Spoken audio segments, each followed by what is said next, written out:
அஸ்ஸலாமு அலைக்கும் வரஹ்மத்துல்லாஹி வபரகாத்துஹு. அன்பார்ந்த சகோதரர்களே, இப்போ எஸ்ஐஆர் தீவிரமாக நடைமுறைக்கு வந்திருக்கக்கூடிய இந்த தருணத்தில் வீடு வீடாக பிஎல்ஓ அதிகாரிகள் இந்த எனுமரேஷன் ஃபார்மை விநியோகம் பண்ணிக்கிட்டு இருக்காங்க. இந்த கணக்கீட்டு படிவத்தை எப்படி பூர்த்தி செய்கிறது அப்படிங்கிறத சுருக்கமாக இந்த காணொலியில் நாம் பார்க்க இருக்கிறோம். இப்போ இஸ்மாயில் என்று சொல்லக்கூடியவருடைய படிவத்தை நாம் பூர்த்தி செய்யலான்னு இருக்கோம். யார் வாக்காளராக இருக்கிறாரோ அவருடைய முழு விவரங்கள் அடங்கிய படிவத்தை தான் நம்மள்கிட்ட தராங்க. இதுல நம்முடைய பேர் இருக்கும். இப்போ இஸ்மாயில்ன்றவருடைய பேர் இங்கே என்ன செஞ்சிரும்னா பதிவு செய்யப்பட்டு வந்துடும்.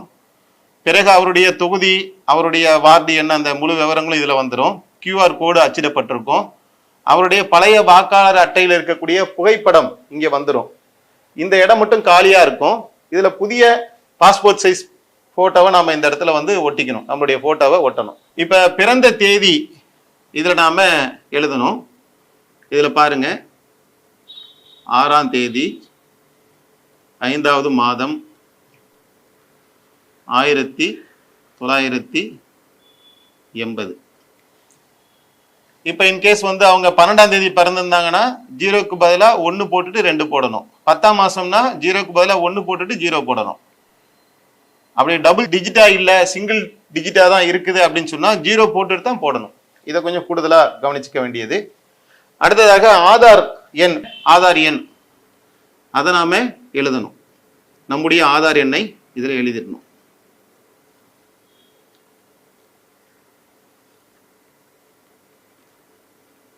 ஆதார் எண்ணை எழுதியாச்சு.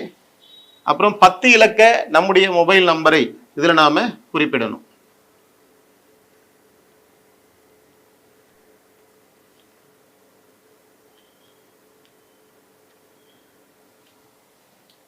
அடுத்ததாக தந்தை பெயர், நம்முடைய தந்தை பெயர் என்ன இருக்குங்கிறத பார்க்கணும்.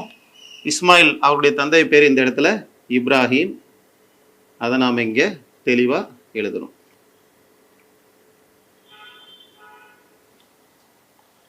இப்ராஹிம் அவர்களுடைய வாக்காளர் அடையாள அட்டை எண் அதை கேட்டிருக்காங்க. எபிக் நம்பர்னா வாக்காளர் அடையாள அட்டைன்னு அர்த்தம். இருந்துச்சுன்னா நீங்க போடலாம், இல்லைன்னா நீங்க போட வேண்டியதில்லை. இவருடைய எபிக் நம்பர்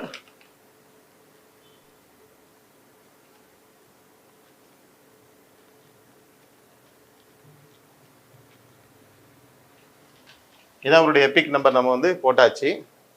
தாயாருடைய பெயர்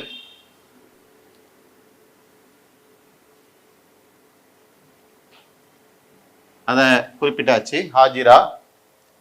தாயாருடைய எபிக் நம்பர் இல்லை, தெரியல. வாக்காளர் அடையாள அட்டை எண் என்ன அப்படிங்கிறது தெரியல. அடையாள அட்டை இருக்கும் பல பேருக்கு, அட்டையோட எண் அதுல இல்லாம கூட இருக்கலாம். அப்படி இருந்தாக்கா நீங்க அது கோடு போட்டுருங்க. வாழ்க்கை துணைவரின் பெயர் அப்படின்னா, இப்ப ஆணாக இருக்கிறாங்க அப்படின்னா அவங்களுடைய மனைவி பெயரை போடணும். பெண்ணாக இருக்கிறாங்க, இந்த ஃபார்மை ஃபில்அப் பண்ணக்கூடியவங்க பெண்ணா இருக்கிறாங்கன்னா கணவருடைய பெயரை போடணும். அல்லது கல்யாணமே ஆகலைன்னா ஒன்றும் பிரச்சனை இல்லை, அவங்க கோடு போட்டுடலாம். துணைவர் இருக்க மாட்டாங்கல்ல. இப்ப வாழ்க்கை துணைவர் இஸ்மாயில் அவருடைய மனைவி பேர் ஆயிஷா. அதை நாம இங்க எழுதிக்கிறோம். ஆயிஷா அவருடைய எபிக் நம்பர் இருந்துச்சுன்னா எபிக் நம்பர் அங்க நம்ம குறிப்பிடலாம்.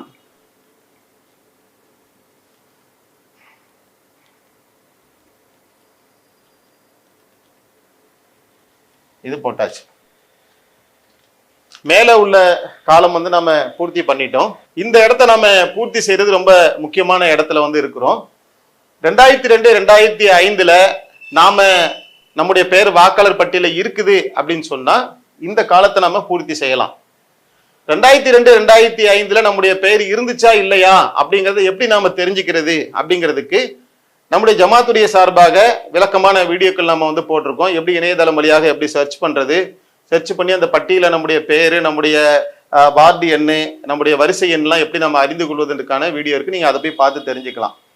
சப்போஸ் நம்முடைய பேர் 2002 2005 பட்டியல இல்லை அப்படின்னு சொன்னா நீங்க ஒன்றும் பயப்பட வேண்டியதில்லை. நம்முடைய தந்தையுடைய பெயர் அல்லது தாயாருடைய பெயர் அல்லது மனைவியுடைய பெயர் அந்த பட்டியல இருக்குது அப்படின்னு சொன்னா, அல்லது வேறொரு உறவுகளுடைய பெயருடைய விபரம் பட்டியல இருந்துச்சுன்னு சொன்னா அவங்க இந்த காலத்தை பூர்த்தி பண்ணலாம். ரெண்டுமே இருக்குதுன்னு சொன்னா ரெண்டுத்தையுமே பூர்த்தி பண்ணலாம். இப்ப நம்ம முதலாவதாக இங்க பார்க்கிறோம், இவர் இஸ்மாயில் அவர்களுடைய பட்டியல் வந்து 2002 2005 வாக்காளர் பட்டியலில் வந்து இருக்குது. அதனால அவர் நம்ம வந்து பூர்த்தி செய்யணும். வாக்காளர் பெயர் இஸ்மாயில்.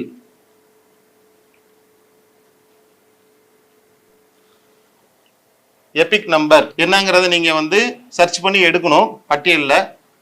அப்படி சர்ச் பண்ணி எடுத்ததுல இவருக்கு என்ன கிடைச்சிருக்கு அப்படின்னா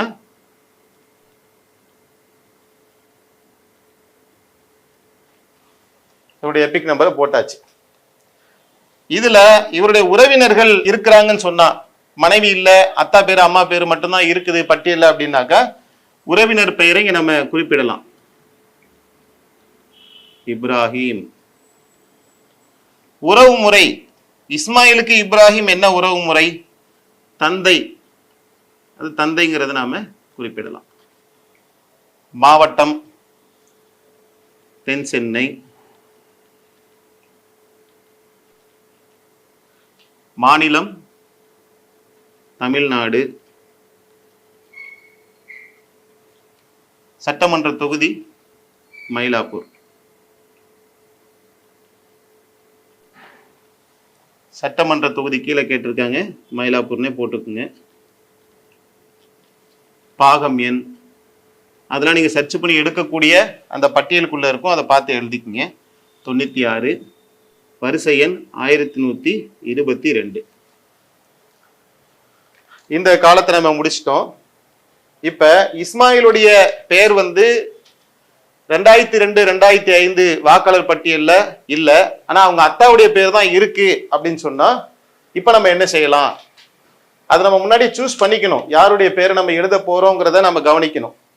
இப்ப இப்ராஹிம் அவருடைய பெயர் தான் இருக்குதுன்னு சொன்னா இந்த இடத்துல என்ன கேட்டிருக்காங்கன்னா, முந்தைய பத்தியில் கடைசி எஸ்ஐஆரில் பெயர் கொடுக்கப்பட்டுள்ள உறவினரின் விவரங்கள்.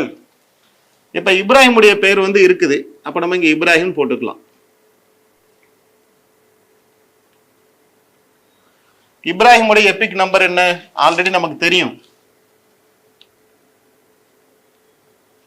மேல இருக்கு பாருங்க.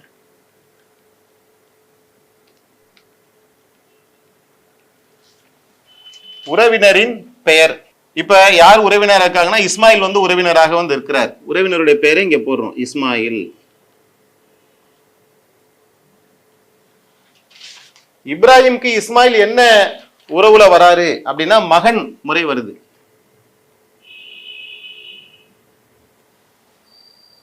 அதே மாதிரிதான் சேம். மாவட்டம் தென் சென்னை.